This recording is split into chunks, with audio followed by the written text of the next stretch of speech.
বাংলাদেশ জাতীয়তাবাদী ছাত্রদলকে হেয় করার জন্য পোস্ট দেওয়া হয়। ছাত্রদল ডিসি স্যারকে হেনস্থা করেছে। আমরাও তো ডাকসু চাই।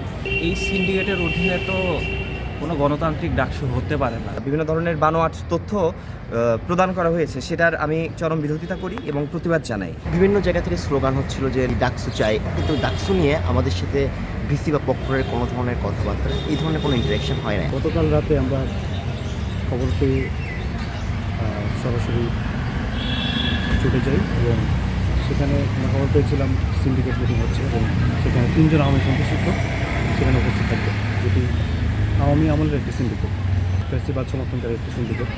তো সেই সিন্ডিকেটকে ভেঙে দেওয়ার দাবিতে আমরা বাংলাদেশ জাতীয়তাবাদী ছাত্রদল সহ অন্যান্য ছাত্র সংগঠনের নেতাকর্মীরা সেখানে আমরা উপস্থিত হই এবং এই দাবিকে স্লোগান দিতে থাকি।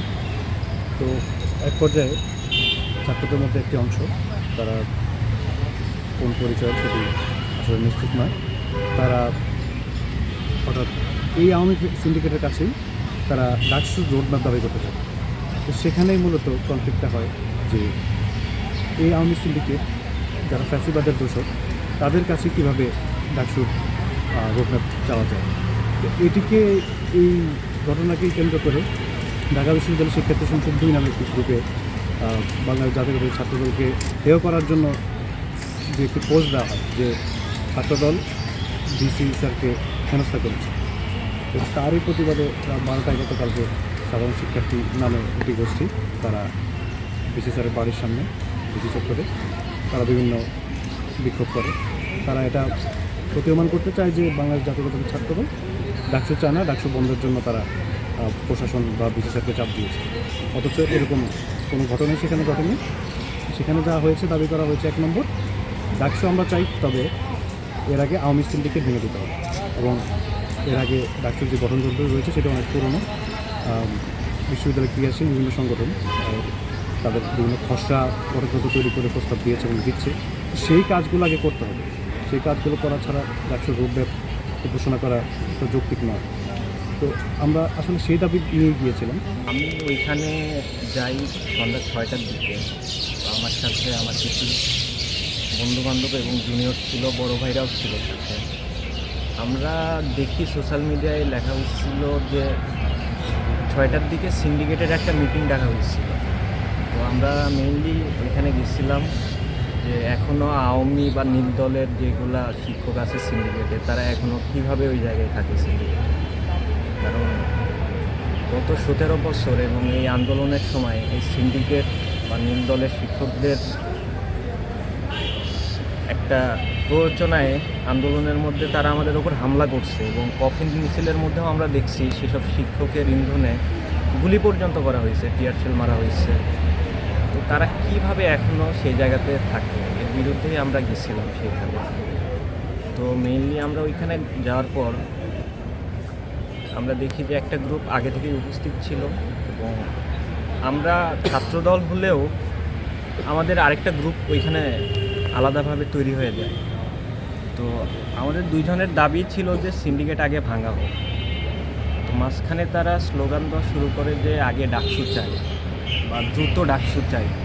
তারা এই জিনিসটা পরিষ্কার করে নাই যে তারা এই সিন্ডিকেটের অধীনেই দ্রুত ডাকসু চায় না নতুন সিন্ডিকেট আসুক এরপরে তারা ডাকসু চায়। তারা এইগুলা পরিষ্কার করে বলে, তারা জাস্ট বলছে দ্রুত ডাকসুটা চায় তারা। তো আমাদের কথা ছিল যে ডাকসু হোক, আমরাও তো ডাকসু চাই। তো এখন কথা হচ্ছে এই সিন্ডিকেটের অধীনে তো কোনো গণতান্ত্রিক ডাকসু হতে পারে না। তো সেক্ষেত্রে আমরা দাবি করি যে নির্বাচিত একটি সিন্ডিকেট কমিটি হোক এবং তারা ডাকসুর রূপরেখা দিক, আমরা সাধুবাদ জানাই। তো এইখানে যারা বলছে যে ছাত্রদল ভিসি কিংবা প্রক্টরকে হেনস্থা করছে, তাদের বলতে চাই যে এটা সূত্র কী।